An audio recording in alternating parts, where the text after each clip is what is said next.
What are the Gestalt principles? The Gestalt principles are based upon the theory that a pattern or configuration only functions effectively with the sum of its parts. Gestalt is a German word and it translates to unified whole.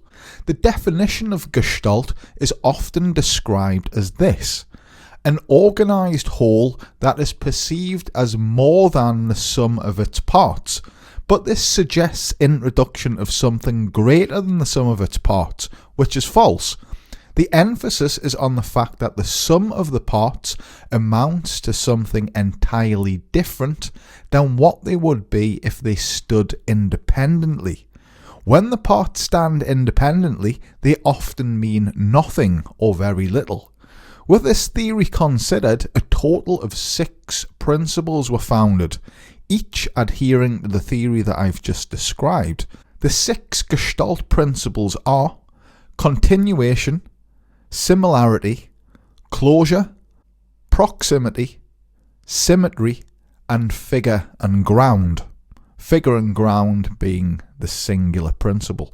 And so I'm going to proceed to divulge and elaborate upon each of these principles.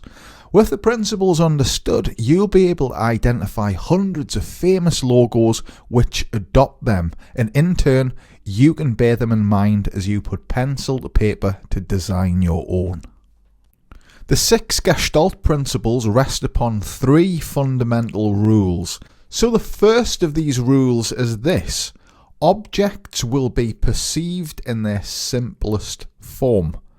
This essentially means that the human brain seeks to see things in the most simplistic form because simple is more comprehensible. If a logo design is simple, it can be understood and recognised at a mere glance. On the flip side, if we perceive a complex image, the brain will strive to make some sense of it by taking liberty to simplify it itself.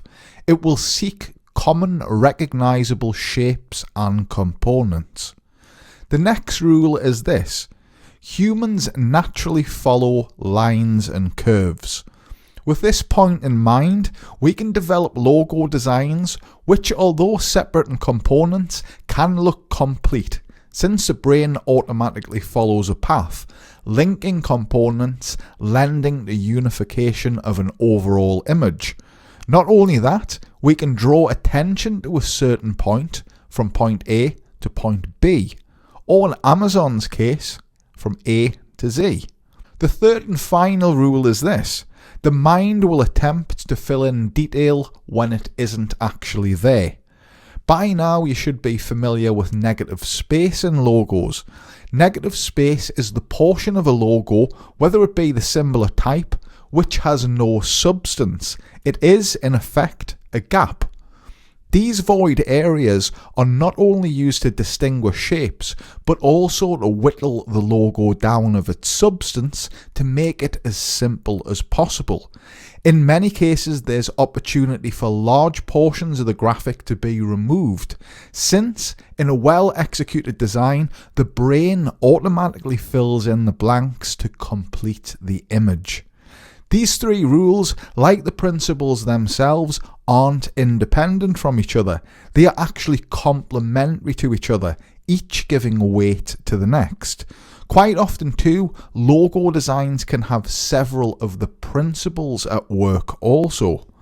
So these are the 3 rules in a nutshell, and I've given enough information to summarise each. We'll be exploring the rules in greater detail as they emerge when we explore the 6 Gestalt principles. So let's focus on the principle of continuation or continuity, which pertains to the Gestalt theory.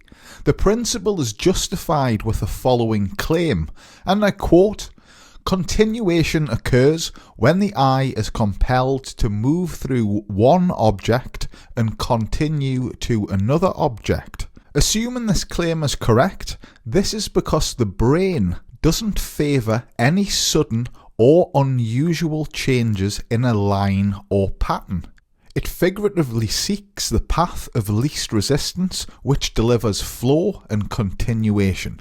Continuation occurs when the eyes are driven through a path, often from one object to another. In this primitive example, this formation of dots will be commonly seen as two lines. Note how colour isn't even dominant enough to drive our eyes from their natural course. Despite the colours, most people will perceive a straight line and a curved line.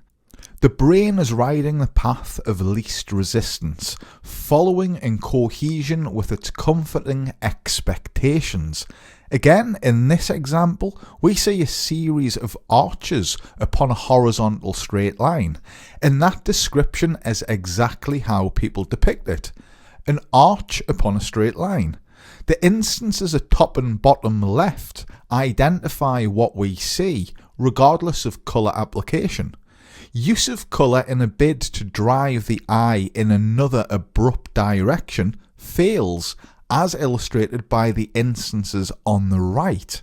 The images, despite use of colour and the fact that they consist only of a formation of dots, will nearly always be perceived as two lines, an arch and a straight line. In this series of dots, the eyes might begin at the left, but after finding no familiarity, it will immediately seek refuge at the right-hand side of the image, where there is a greater cluster of dots and a high starting point. From there, our vision takes security in this path and follows it to the left again, resolving with the conclusion that the cluster as a whole is a representation of a walking four-legged animal. Our vision is literally driven with the direction of its stride. In this logo, it's apparent which direction our vision takes. The swoosh of the crossbar of the H, comprising of half negative space, creates a depiction of a whooshing wind, carrying our eyes from left to right, following the wind to meet the ornamental feature leaf, which is one object to another. In the Adidas logo symbol, we see a series of three neighbouring shapes which grow incrementally. This creates a ramp, and so our eyes feel compelled, as many would reading text, to start from the left, working towards the right, from the less to the more. Not only that, but we are carried upwards. This is a particular quality of the brand. Being sports, this forward, left to right and upward visual drive portrays athletic improvement and progress, almost like a bar chart signifying positive growth. The Nike logo needs no introduction, but there's still margin to elaborate upon it.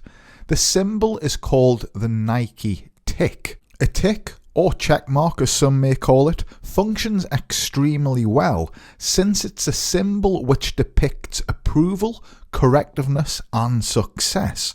This concept fits in extremely well in the sporting industry. However, there's more to it beyond that. The Nike symbol, despite its sheer simplicity, carries a huge degree of figurative movement. Our vision is undoubtedly driven from left to right. Since there's more substance on the left where the eyes find their starting point, and starting point is an appropriate term, since this shape can be depicted as a speed trail. Analysing its form, we could imagine someone starting at the left and running at a great speed off into the distant vanishing point on the right. Our eyes then are technically running the race from left to right. The Nike logo therefore manages to capture figurative movement in abundance, and the visual forward drive is so prominent that this serves as one of the most simple yet effective logos ever made. So this concludes the coverage of the Gestalt continuation principle. To summarise, the continuation principle is a powerful technique in logo design which we can use to take control of visual flow and direction. Now we're going to focus on the Gestalt principle of similarity. Of all the principles, this is probably the easiest to understand. Similarity is present in a design when all elements look similar or the same in a group or pattern. The similarities can be in shape, colour or texture. The claim is, and I quote, "Given a choice by the brain, a person will select the simplest and most stable form on which to concentrate." So, when all elements look similar to one another or the same, we often perceive them as a single group or pattern. Taking a look at this set of squares as an example, we don't see nor appreciate each individual shape. Instead, we see and absorb the appearance of the collection as a whole. And many of us will see not only the squares, but the grid formation between them in the negative space. That is the power of the cluster. It gives something entirely different by grouping together the same thing. Now, if we colour these squares, we get something entirely different. We don't see that collection of squares as a whole anymore, or the grid. Instead, we see 4 different column sets upon a grey background. So this firstly demonstrated how we can create single units from shape, and then how we can create single units from colour. Taking advantage of this, we can deliver entirely different concepts from the same form. We aren't just limited to grouping by use of colour, however. We can create groups of similarity by way of utilising different shapes, sizes and orientation. In the top box you'll notice 8 squares on the right and 8 circles on the left, each treated as an exclusive group despite the consistent arrangement. The groups are established by shape. In the middle we see a concise arrangement, however the 2 groups are distinctive again, 3 large squares and 8 small squares. These groups are established by size. At the bottom we see a tidy and consistent arrangement once again, but we perceive 2 groups. Squares sitting flush horizontally and squares sitting at 45 degrees. These groups are established by orientation. We can also consider another, texture, though arguably this is one that pertains to colour, since different textures have different colours. Still, however, it's one to bear in mind. Here we have the Foxtel logo. With a simple but thoughtful arrangement of the same circle in 6 instances, we can see a cross shape and then a circle at the top right, which, as a whole, form a singular lowercase f shape. This makes for a very simple yet effective logo design symbol. The NBC logo is a favourite of mine, and it's one that's commonly used to demonstrate logo design principles because it's so effective. The main feature of its composition is that it's composed of the same repetitive shapes in a half circle formation to depict feathers. With only a slight cutout in the purple segment, the logo is viewed as a single unit, a peacock. That sheer level of simplicity, by repeating similar shapes, results in a solution which is not only pleasing to look at, but immediately identifiable, making it a rock-solid, highly effective symbol. Here we have the logo for Hyundai A-League, and my best guess is, thanks to the fine execution of the quality symbol, is that this relates to football, or soccer as you may call it. The symbol sees repetition of the same single ribbon-style graphic, repeated 3 times to form the circle or ball. The negative space gives hint to the segments of the ball too, making this a fantastic solution and quality symbol. This goes to show that a well-developed element, thought out carefully through sketching, can be replicated to develop an aesthetically pleasing single symbol. Sun Microsystems has a logo which utilises the principle of similarity too. The symbol comprises of a condensed U shape, which is copied and flipped horizontally to form an S shape. This is copied 3 times, rotated 90 degrees in each instance, with the symbol as a whole rotated 45 degrees. The copied U shape to form the single S, rather than the traditional flowing one-piece S, gives the symbol a pleasing and interesting dynamic. This symbol incorporates 4 instances of 2 different elements. Here we have a pill shape and a water droplet shape, copied 3 times, each at a 90-degree angle to the next. As a whole, those shapes make for an interesting, neat symbol, which is perceived as a single unit. So that's a general overview of the Gestalt similarity principle. The principle rides on the fact that the same or similar elements repeated can make for very interesting, balanced and consistent designs where the whole is more effective than the sum of its parts. So quite often we need only focus upon a single element, keeping repetition in mind, considering how it might be copied to achieve a tidy, singular and effective. The Gestalt similarity principle yields another aspect which we could regard as a sub-principle. As discussed, the similarity principle is based upon the fact that we regard collections of elements to be a single group or pattern. So, introducing the anomaly. An anomaly is when there is an instance where an element in the group or pattern does not hold resemblance to the other elements. The anomaly is the aspect which stands out. It's the black sheep in the pattern or the star of the attraction. It is that element which does not adhere to the consistent rule. Very much like the primary similarity rule, an anomaly is graphic design which can be defined by any of or a combination of the following 4 aspects: shape, size, colour and orientation. An anomaly can make itself known to stand out from the crowd employing any of these qualities. Looking at this logo, your eyes are likely to immediately be drawn to an error in the otherwise consistent pattern. You perhaps notice that one shape looks odd. The overall pattern is composed of eye shapes to reflect the word invisible, and the central shape disobeys the rule, with the bottom portion sporting a shape of a necktie to reflect the agent aspect. It also suggests that agents are disguised. Again, this is the anomaly, in this case the clever point of interest. This is an anomaly defined by shape.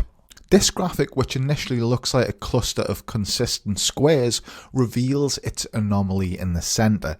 The smallest square stands out amongst all of the surrounding squares which share the same size. So, needless to say, this demonstrates the anomaly of size. Looking at this graphic, we can immediately identify that we're looking at a collection of 6 squares. But despite colours and pattern, we know that the top right-hand square is the odd one out. The top right-hand square is the anomaly, and it's one that's expressed through orientation. So, having given an example of each of the 4 aspects relating to anomalies, let's take a look at some logos which share those traits, and you can maybe guess what aspects each logo holds, whether it be shape, size, colour, orientation, or a combination of them, before I reveal. Here the NBC logo makes yet another appearance, since it too features an anomaly, and it's this anomaly which seals the entire concept. The anomaly is the cutout in the purple piece, which makes it differ from the others, and in turn defines the symbol as a peacock and the shapes as feathers, with the head looking to the right upon its central body within the negative space. This is an anomaly based upon shape. In this logo you'll see 3 similar C shapes. The shapes might otherwise form a neat triangle within the negative space. However, the anomaly sits at the bottom right of the symbol, and it's one that's based upon a shape offset, so this is an anomaly based upon orientation. Here we have the mobile logo, and the anomaly here is a fairly obvious one. Despite a formal blue being employed for the text, the O stands prominent in bright red. This is a colour anomaly, and it's rumoured that the O is coloured red to aid in pronunciation. This is a very apt text-based logo featuring its anomaly in the type. This too is an obvious one, or an obvious 2. Here we see the A with a left portion missing, whilst leaving the text completely legible. So too is it coloured red to bring further attention to it, distinguishing it from the other characters. So this logo boasts both a shape and colour anomaly. So this concludes the anomaly aspect of the Gestalt similarity principle. Here we've learned how we can make use of shape, size, colour and orientation to establish an anomaly creatively in our logo designs. Here we're going to discuss the Gestalt principle of closure. The principle of closure applies when an element or space is not totally enclosed, but with adequate hints, the brain figuratively closes the shape to simplify it and comprehend it. Looking at the first example, there is no presence of a light bulb, only its metal fitting below a hand. Because the hand is shaped like the bulb, however, our minds automatically regard the bulb to be there, at least at first glance. We perceive the negative space to be the glass of the bulb, and our brain bridges the gap between the bottom of the fingers and thumb to the metal fitting to make it a singular object. In this case, we immediately identify the image as a football or soccer ball. A surrounding circle or filled circle isn't necessary, since the formation of the pentagon shapes lends to the suggestion that they are applied to a sphere shape, and so we immediately depict this as a ball. This principle, specifically used in a football, has been used countless times in popular logos representing football leagues, and not only with pentagon shapes, but a whole manner of different elements. Here you have the famous panda of the WWF, or World Wildlife Fund. There's more than enough visual information here to suggest that this is a panda. However, it's composed in a very clever and minimalistic way, which establishes its charm, in that the head and body parts are not closed. Instead, the perceiver is trusted to instinctively close those areas, and in doing so, the head and the body become figurative solid shapes, and the whole panda is brought together. Here we have a logo labelled One Constructions. It's composed of one main component, repeated 3 times to suggest a row of buildings. We can see the original shape on the far left. Due to the cutout in the shape right of this element, an illusion is established to suggest that the front of the buildings, which are actually nothing more than negative space, are in direct light. Our minds instinctively make this so. We essentially close the top and bottom of the light part of the building, regarding it as the front face of a 3D shape, in this case a cube. This principle of utilising negative space in this manner to give the illusion of a 3D shape is absolutely rife in logo design. In this case, we see a circular arrangement of 5 circles with slices removed from them. Those removed slices as a whole give the immediate illusion that there is a star within the negative space. Therefore, our minds don't only close the shape by way of envisaging straight lines, but also the corners where the points meet.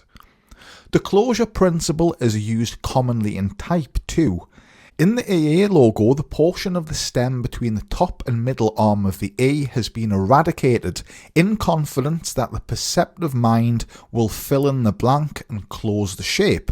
The execution of this design was based upon trying to achieve a sense of movement and speed from those 2 lines, to coincide with the subject of games, particularly sports games.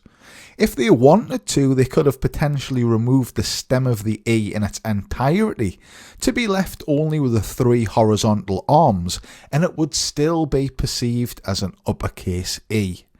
Here we have the famous older F1 logo representing Formula 1 racing. We see the black F at the left and a speed trail to the right. Sitting between in the negative space, working in perfect harmony with the shape of the arms of the F, we can see the number 1. Our minds therefore have bridged the bottom and top gaps to give this otherwise void space some degree of figurative substance. So that concludes the overview of the Gestalt closure principle. The closure principle is always at work when we perceive or develop an effective logo utilising negative space. It's a phenomenon which makes highly creative logos. It just goes to show that an effective image isn't always about throwing something literal and absolute in front of someone's eyes, since the brain quite often is its own artist. So now let's explore the Gestalt principle of proximity. The principle of proximity takes place when individual elements are placed close to each other to establish a relationship, which in turn makes the group appear to be a singular entity. Here we have a symbol comprising of bodies with their arms extended. As a singular piece, that's all each element is, bodies with arms extended. However, when they are grouped and positioned creatively, they form an effective and aesthetically pleasing tree. Not only that, but they appear to be forming it whilst flying. This marks a concept well executed, since it carries both meaning through the proximity principle and it carries figurative movement. In this logo for flagship golf, the symbol consists of 3 shapes in close proximity. Their positions establish a singular entity, making use of negative space to conjure figurative substance, or to be specific, white stripes. The 3 green pieces grouped in close proximity form a green and white striped flying flag. Those 3 pieces independent of each other would hold very little meaning and would simply look like green ribbons at best. Here we have a more intense example of the proximity principle in action. A whole range of different images of food are clustered tight together and positioned intelligently to form the shape of a car, with broccoli as the exhaust fumes. Naturally, these images separated would hold no meaning beyond that of food which they represent, and the wheels would be carrying no meaning whatsoever. The creative grouping of these elements, however, carries meaning. A car consisting of a collage of images of food, assisted by the company name, suggests immediately that food is being delivered. The Unilever logo adopts exactly the same approach as the last logo. Here we see a whole range of different objects clustered together, each giving a hint towards a certain product which they manufacture and retail. Again, these images separated would hold absolutely no meaning other than what they represent. In the group, however, they sit in such a way that they form a U shape to reflect the company name and the sheer wealth of different products that the company produces. In this logo design representing Norway for the sake of tourism, we can immediately identify that there are 3 parts to the symbol, primarily due to colour. We are then likely to realise that these 3 parts are functioning in cohesion and forming a landscape comprising greenery, a lake or sea, and a mountain. Those elements alone, at a push, only represent those individual things. The mountain concept would probably be lost entirely, since it doesn't have a symbol like the other 2. We are then likely to realise that the negative space forms a person with joyful upward reaching arms, which represents not only a great concept and execution, but another solid reason why those 3 elements are working together in harmony. In this case, this logo for Blue Water features 3 half-striped circles. It would be anyone's guess what each represents if they were separated. Being the same, each wouldn't give a clue any more than the next. Grouped together, however, as thoughtfully as they are, the components represent a body of water with 3 waves. The NBC logo makes its appearance again, and for good reason. The shapes grouped together form a half circle, assisted by the shape of the negative space, and the anomaly of the head in the purple piece obviously represents feathers of a peacock. If those shapes stood alone, however, they certainly wouldn't be regarded as that. This logo for American Palette consists of 5 pieces of cutlery and a plate, arranged in a way and coloured to depict the American flag. The singular components would simply be knives, a fork, spoon and plate. Needless to say, it's obvious why these components are working in harmony to deliver the concept of American food. So that wraps up the Gestalt proximity principle overview. The examples have demonstrated that elements shouldn't just be regarded in the state that we see them as individual entities. We need to consider too how well they might work in a unified whole to present something which holds greater aesthetic and deeper meaning. Let's proceed to explore the Gestalt principle of figure and ground. When we observe an image, we instinctively differentiate the subject and the surrounding area. The subject is regarded as the figure and the surrounding area the ground. We can relate to and remember this by assuming a figure of a person stood to be upon a background. We can use various methods to meld figure and ground in highly creative ways in art, and logo design is no exception. Looking at the first example, in this image we perceive the silhouette of a running man carrying a plunger. The plunger at first glance looks like a solid component, when in fact the only solid part is the circular inner plunger cup.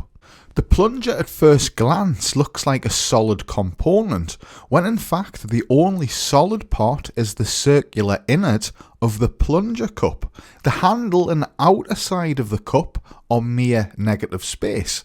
In fact, the negative space isn't strictly the plunger, since the oval shape could be removed and it would leave a perfectly formed running man with no plunger to be seen. This is the beauty of this particular design. In this case, the running man and the circular innard of the plunger is the figure, the solid shape, and the handle of the plunger and the outer cup is the ground, the negative space. Both are employed very creatively in this design to deliver a highly effective and impressive piece for a plumbing business. In this symbol, we see a wrench as the object or figure. In the gap of the wrench, the ground, we can perceive the shape of a house. It appears then as though the wrench has a firm grip of the house. Reflectively, this suggests that the house is being fixed. So no prizes then for guessing the nature of this business, since it's being communicated so brilliantly through the medium of such a simple design. Analysing this symbol, we see a dog sitting alongside a cat. The dog's ear is pronounced, since it's not actually part of the dog, the figure, but the ground. Most importantly, the cat, with the exception of its eye, is also the ground too. With creative recession into the figure, the ground is exposed and actually becomes a figurative highlight, which is seen as part of the image rather than lack of it. This logo for rides, which I designed myself for a car magazine, depends wholly upon the ground for the symbol to hold its meaning. Upon analysing the symbol, the perceiver is likely to understand by way of the negative space, the ground, that the image represents an abstract front-facing car. Where the ground is running through the symbol in an arc shape denotes a windshield, and the recesses at either side depict headlights. In this logo, we can perceive a detailed tree as the figure with birds above, after which time we can identify an ape on the left-hand side and a lion on the other, each defined predominantly by the negative space, the ground. In addition to this, upon close inspection, We can also observe 3 fish jumping out of the water at the bottom of the image. In this logo, I'd guess that the majority of people looking at it might first perceive the snooty looking female face, the concept of which assisted by the company name. The majority of the circular figure defines her mass of hair, and the details in the negative space defines her snooty expression. We are then likely to realise by assistance of the company name again that the negative space can be perceived as a peacock's body, with that mass of hair now taking on the form of its feathers. This is figure and ground utilised in creative effect. In this logo for Newcastle Food and Wine Festival, there is a figure shape which represents a fork to depict the food aspect. In the ground between each prong of the fork, we can depict wine bottles, which reflect the wine aspect. With that comprehended, the entire figure of the fork can then be understood to be a large wine decanter. Like the snooty peacock logo, note how once we perceive something in the ground, the figure can be given an entirely different alternative meaning. These mark some very simple but highly creative and well thought out designs. So this concludes the overview of the Gestalt figure and ground principle. We've observed some fine examples demonstrating that the elements which are essentially absent are just as important as those which are present. Together they can be employed to develop an image which has the mind dancing around, observing an otherwise simple image in a variety of different ways.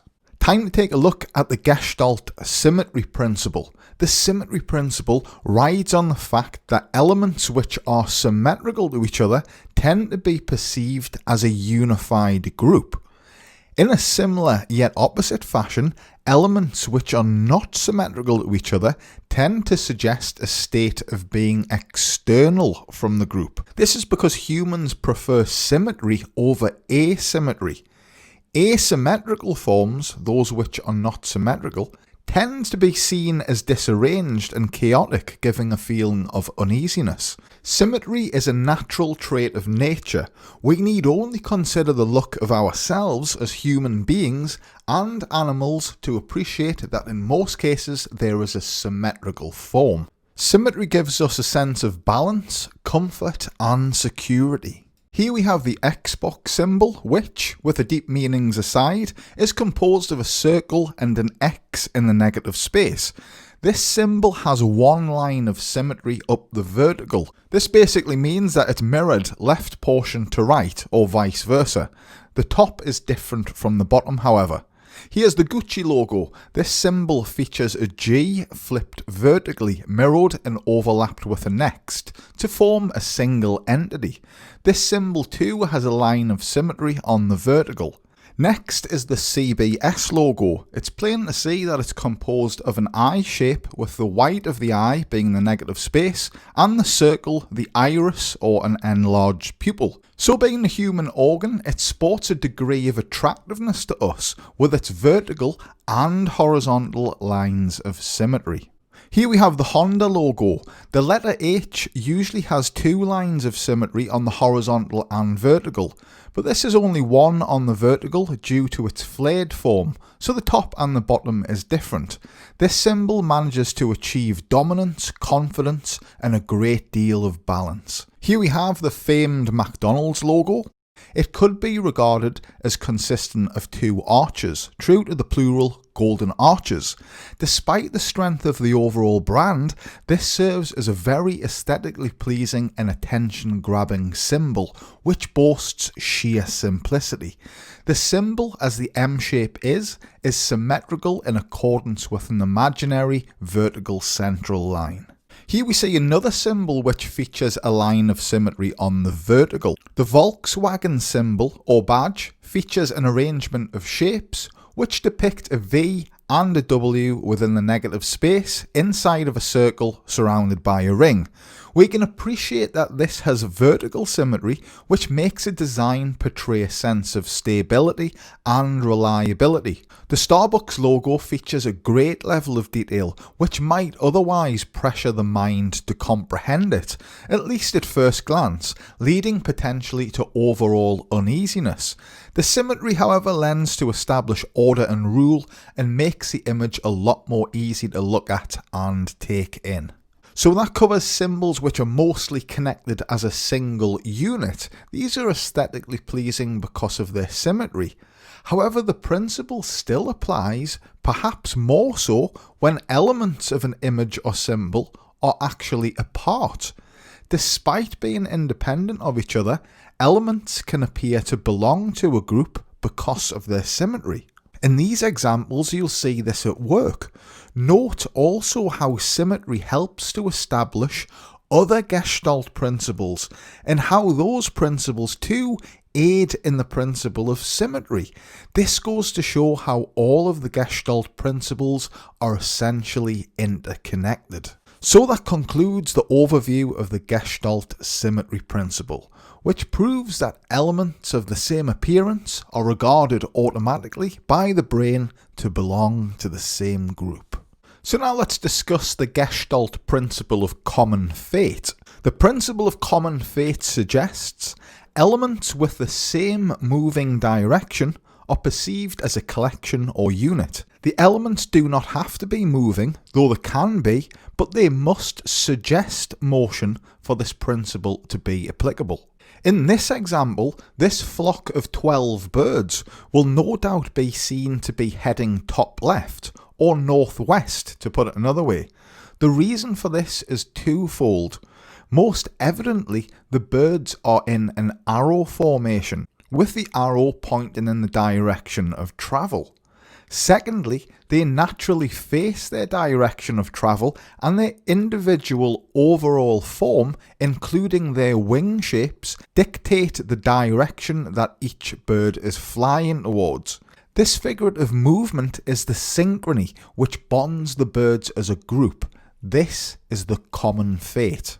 In a more simple fashion, this cluster of 6 circles appears to be a single unit, since they all together suggest an arrow pointing towards the right. The brain automatically, however subtle, assumes this cluster to move laterally. Again, this is common fate, and each circle defines the unit. Here we see 24 squares. It would otherwise be a tidy formation of squares, however there are some squares independent and smaller in size at the bottom right. The brain will depict these squares as falling from the main group, from a previous perfect state. Therefore, we have 2 groups. We have the remainder of the perfect group, and we have those squares which are breaking away from it. The smaller squares depicting falling to a greater depth, which is the common fate of that set of squares. In this image we see 6 circles in a line. There is no difference to these circles apart from an arrow facing upwards or downwards. 2 distinct groups are perceived by this. Those which are going to travel upwards and those which are going to travel downwards, even if that's the case or not. By way of this suggestion, the 2 groups are not only created by the visual form, but by the assumption of what is to become of them. In other words, where they will travel. In this symbol, we see a series of swooshes. Each appears to represent a line speeding forwards. We're perhaps given this feel since the nearest or largest portions are further right than the vanishing point, and the right-hand side is assumed to be associated with coming or going forwards. Because each line in the group follows the same direction, at least with regards to the concept, the entire image is assumed to be a singular track or speed trail. The direction is almost definite. The fate of each element is bound. In a similar fashion, in this logo design for Melbourne 2010 cycling, we can see a swoosh of overlapping coloured circles emanating from the distance. Again, we are given the feel of the components sweeping forward since they figuratively move towards the right in the direction in which we read the text. So the direction again is almost certain and all elements are adhering to the same fate. So this concludes the overview of the Gestalt common fate principle. The examples have demonstrated how certain characteristics of elements can lead the perceiver to group them into parts which are to be subject to the same condition. This is known as the common fate.